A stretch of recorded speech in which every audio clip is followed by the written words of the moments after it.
Honestly, I can't tell you the number of times I've heard this question before, but I can already tell you that I've gotten to know that there are two types of people who ask that question. On the one hand, you have those who are just asking that question for the sake of asking that question without any real intent of knowing how to really get in there. And the second person, now that's the gem. The second person basically knows that question so well that they're going to be asking deeper questions than, how do I get into voiceover?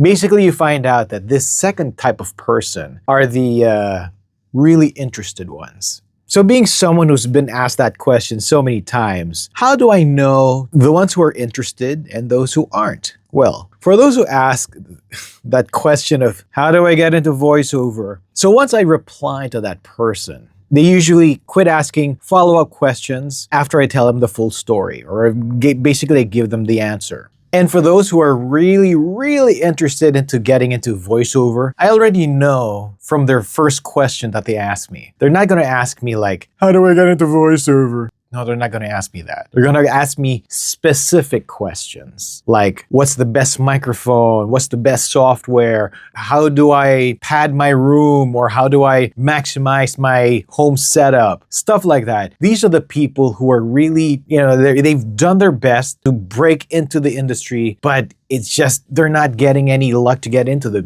business. So they try to find a way by asking specific questions. Speaking of which, here's a pro tip.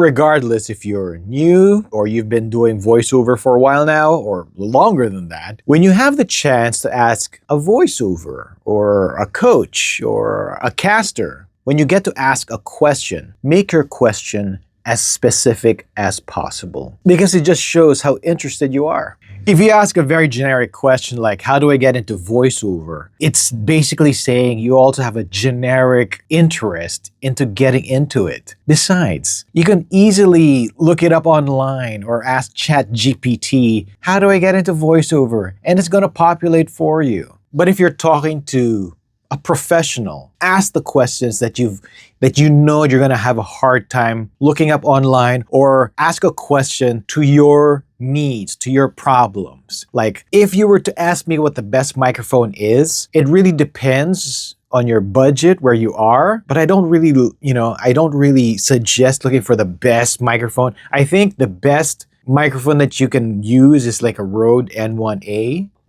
It really depends. Or you can ask a question about your home setup. I would always opt for use your closet. Maximize that closet. Try to insulate it as best as you can. If you can't, as long as you have the microphone, record in front of the closet. Let's see what sticks. If it works, good. If you find work that allows you to record in your closet, that's fine. Here's a rather sensitive / tricky one. Where to get work? That's what everybody likes to hear. Where to get work? Well, I would say tread lightly with that question because not all professional voiceovers like to share that information. Obviously because it's their feeding ground. They don't want to share the pond or they don't want to share the food with others. So tread lightly with that question. But should you ask politely. I remember when I was starting to venture out of my comfort zone, because basically I'm a spoiled voiceover. I get the work because I work in radio. But when I started to market my own VO business beyond, the connections of radio, I asked for help. I asked this person, like, where does he usually land voiceover work? Obviously, I knew it was a very sensitive question to ask. I told him, if you're uncomfortable in telling me, it's okay. I was just wondering if you could just help me out here. So this person, he helped me out. He told me where to pass my demos to. My demos were just samples back then. He gave me a list of emails to reach out to. I think he gave me like a total of like 6 to 10 emails. And I was like really shocked that he helped me out with those. And I reached out to all of them. And to this day, I am still working with 3 to 4 of those production studios. And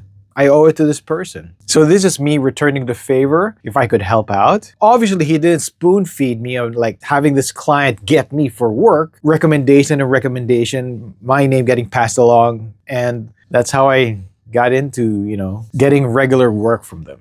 So that's my tip. Ask specific questions, and who knows, you might be asking the right question to the right person that might lead you to the door that you've been looking for into getting into the voiceover industry.